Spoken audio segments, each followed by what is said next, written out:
Existe un secreto que casi nadie se atreve a tocar, un misterio enterrado bajo capas enormes de fe, tradición milenaria y miedo paralizante. Durante siglos interminables, imperios enteros se construyeron sobre historias profundas que dieron sentido absoluto a la existencia humana. Justificaron guerras sangrientas, inspiraron las obras de arte más sublimes y transformaron civilizaciones completas. Pero hoy, aquí y ahora mismo, vamos a cruzar la frontera prohibida que nadie quiere traspasar. Vamos a desmontar, uno por uno con precisión implacable, 7 de los mitos bíblicos más poderosos, más repetidos e imposibles jamás escritos en la historia de la humanidad. Relatos que se repitieron incansablemente durante milenios, que moldearon la moral de naciones enteras, que definieron el bien y el mal para generaciones, pero que jamás, absolutamente jamás, ocurrieron tal como los conoces, tal como te los enseñaron en la infancia.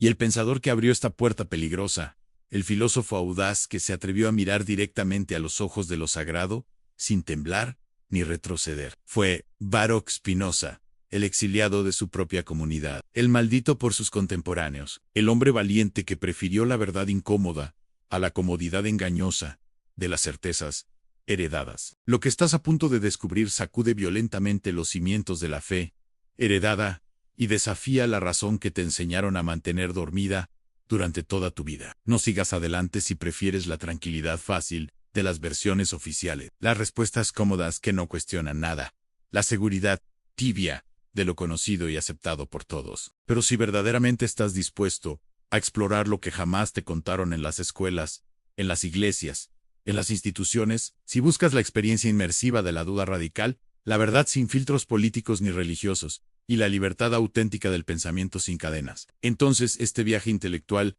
es exactamente para ti. Antes de que sigamos con este recorrido revelador, te pido encarecidamente que te suscribas a este canal y dejes tu like ahora mismo, porque aquí la curiosidad no tiene censura alguna. El pensamiento crítico es la única regla inquebrantable, y tu mente vale infinitamente más que las certezas heredadas sin ningún cuestionamiento previo. Apoya este canal si sientes profundamente que mereces respuestas verdaderas y honestas. No cuentos reconfortantes diseñados para dormir tranquilos, sin despertar jamás primero. Déjame confrontarte directamente con el mito fundacional, el relato ancestral que da inicio a todo el edificio de creencias, la creación completa del universo entero en 7 días consecutivos. Poético, sin duda, hermoso en su construcción literaria, lleno de simbolismo multicapa.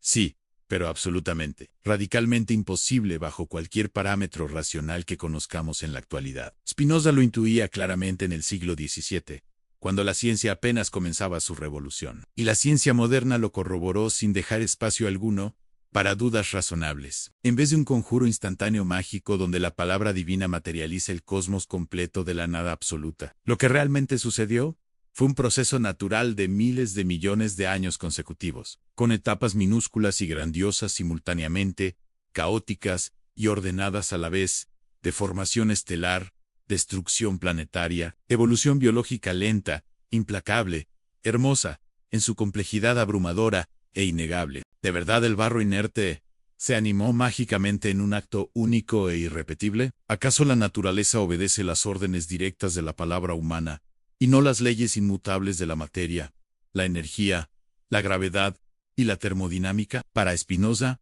atribuirle rituales mágicos arbitrarios al origen del cosmos es dar la espalda completamente al método racional riguroso, abandonar totalmente la búsqueda honesta de causas reales y efectos observables por la comodidad seductora del misterio. La creación en 7 días literales no es historia documentada, es mitología poética bellísima, una forma antigua y comprensible de responder a la pregunta existencial más profunda que ha atormentado siempre a la humanidad: ¿de dónde venimos exactamente y por qué estamos aquí? Pero cuando la ciencia moderna llegó finalmente con telescopios poderosos, microscopios sofisticados y fósiles datados con precisión, el mito se derrumbó inevitablemente ante la evidencia abrumadora. La Tierra no se formó en un solo día mágico, sino durante procesos geológicos inconmensurables, que duraron eones enteros. Las estrellas brillantes no aparecieron cronológicamente después de las plantas terrestres, sino muchísimo antes, en la secuencia temporal real del universo. Y los seres humanos conscientes no surgieron instantáneamente de un molde divino preexistente, sino de una cadena evolutiva lenta, gradual, observable, documentada minuciosamente en cada hueso fosilizado,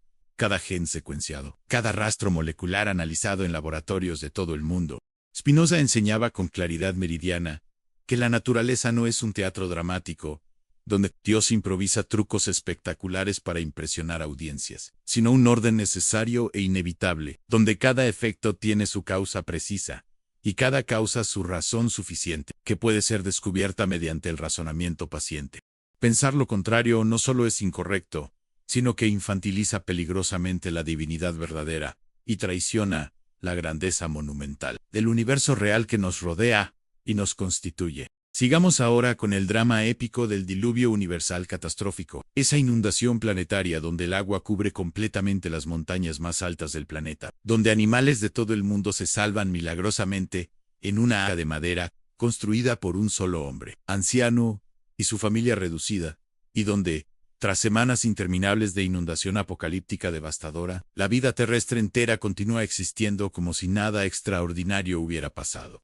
Bastan unos cuantos datos básicos, elementales y accesibles para cualquiera, para sacar definitivamente este mito de su pedestal dorado e intocable. Primero y más importante, no existe absolutamente ningún rastro geológico convincente, ninguna capa sedimentaria global sincronizada, ningún registro fósil planetario coherente que respalde un evento de inundación planetaria total como el que narra con dramatismo la Biblia. La biología moderna, la ecología comparada, y la geografía física lo demuestran sin piedad ni concesiones. Reunir cada especie globalmente viable en un solo barco de las dimensiones descritas textualmente y redistribuirlas después eficientemente a sus hábitats originales dispersos por continentes sería un milagro logístico tan absolutamente imposible que desafía cualquier lógica conocida por la humanidad.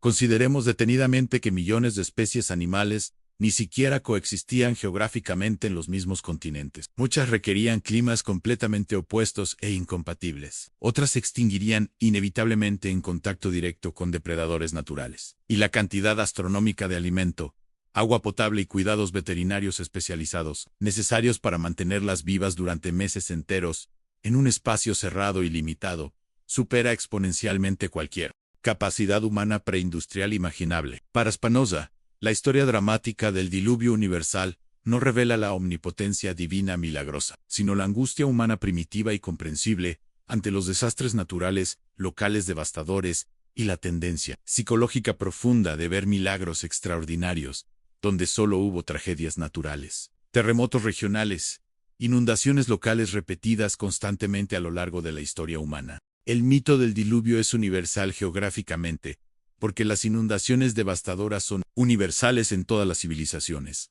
no porque sucediera realmente una sola vez a escala global planetaria. Cada cultura antigua desarrollada tiene su propia versión del diluvio catastrófico, desde Mesopotamia hasta América, porque cada cultura vivió inundaciones devastadoras y necesitó desesperadamente explicarlas mediante narrativas comprensibles. Transformar una inundación regional documentada en un evento planetario absoluto es poesía épica, no historia rigurosa. Y Spinoza lo sabía perfectamente.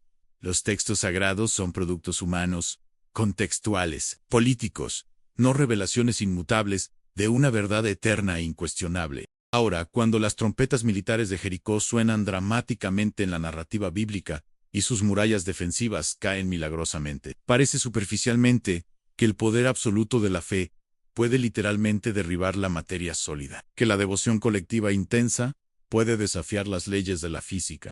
Pero la arqueología moderna, implacable, meticulosa, científica y basada en evidencias, revela una verdad histórica incómoda. La ciudad de Jericó estuvo deshabitada completamente, abandonada en ruinas durante exactamente el período histórico que narra con precisión el texto bíblico. Las murallas defensivas no cayeron sobrenaturalmente por trompetas divinas, sino que colapsaron siglos antes por terremotos naturales documentados, desgaste estructural inevitable y conflictos bélicos convencionales. No hay rastro arqueológico convincente alguno de una destrucción repentina y dramática, sincronizada perfectamente con los relatos del Antiguo Testamento. Los estratos geológicos de ocupación humana muestran vacíos prolongados, abandonos extendidos, reconstrucciones esporádicas, pero jamás una caída dramática sincronizada en el momento histórico preciso que exige la narrativa religiosa tradicional. Es un mito fabricado conscientemente a posteriori. Una historia poderosa, creada estratégicamente para legitimar el territorio conquistado militarmente y consolidar la identidad nacional de un pueblo en formación. Spinoza lo decía con claridad contundente en su tratado teológico, político, revolucionario. La revelación bíblica es, ante todo, un instrumento político de poder, de cohesión nacional, de control social efectivo, no una prueba histórica rigurosa de milagros reales. Los autores bíblicos no eran historiadores modernos con metodología empírica rigurosa.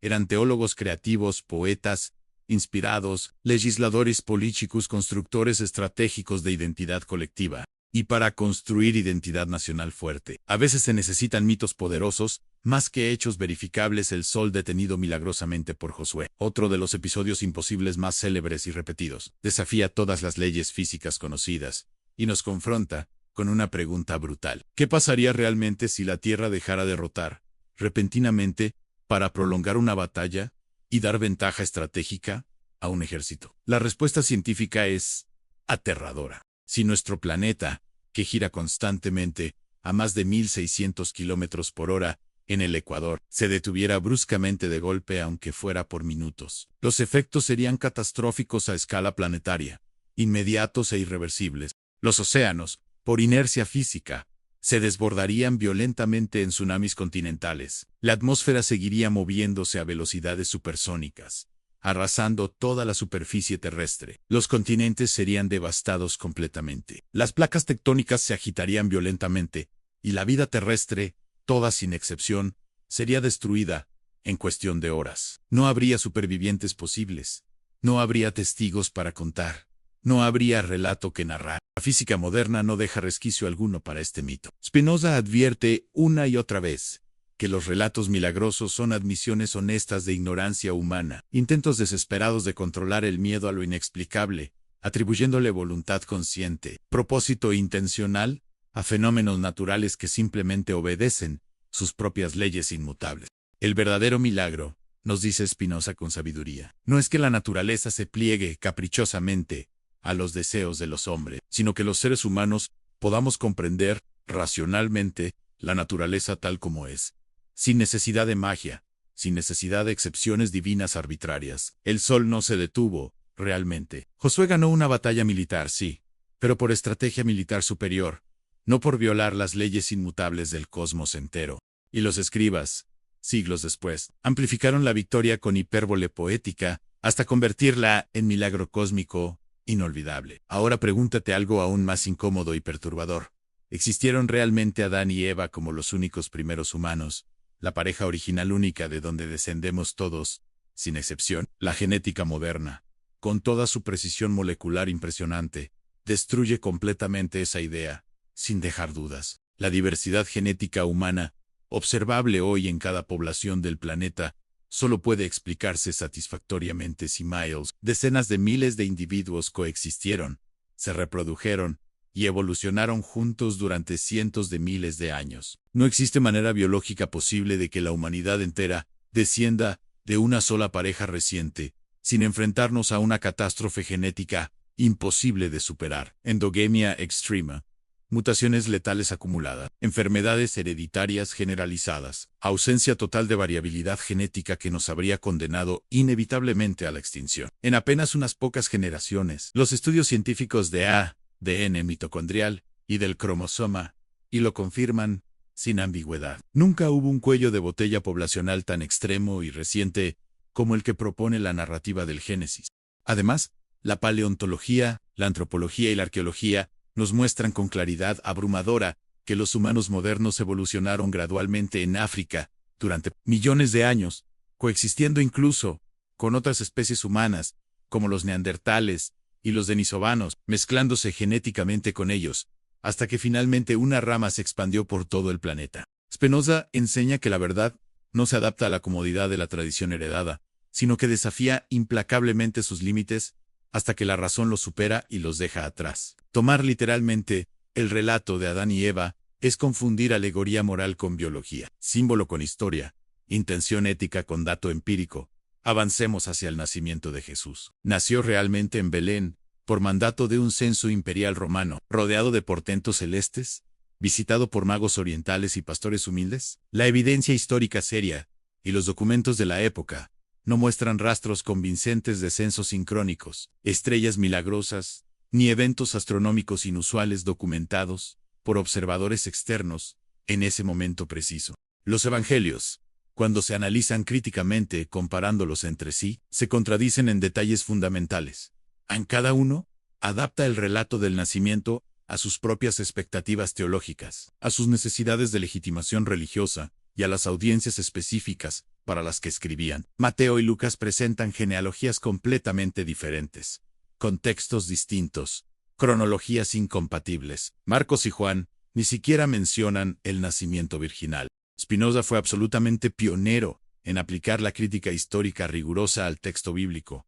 En cada pasaje debe ser leído en su contexto cultural, político y literario, como obra humana, sujeta a errores, intereses y limitaciones, no como verdad inmutable, revelada directamente por la divinidad. Las discrepancias, las diferencias de estilo, las contradicciones internas, los intereses apologéticos reflejan claramente el deseo comprensible de crear una narrativa convincente, poderosa, simbólica, más que registrar historia factual, con precisión documental. El nacimiento milagroso es un recurso literario, teológico, no un reportaje histórico. Y esto no disminuye su valor simbólico, pero sí nos obliga a repensar qué tomamos como hecho y qué como metáfora construida. Finalmente, llegamos al mito más universal, más esperanzador y más imposible de todos, a la resurrección literal de los muertos. La promesa de que al final de los tiempos, los cuerpos descompuestos, dispersos, desintegrados por siglos, volverán a la vida física y material. De todas las promesas y profecías bíblicas,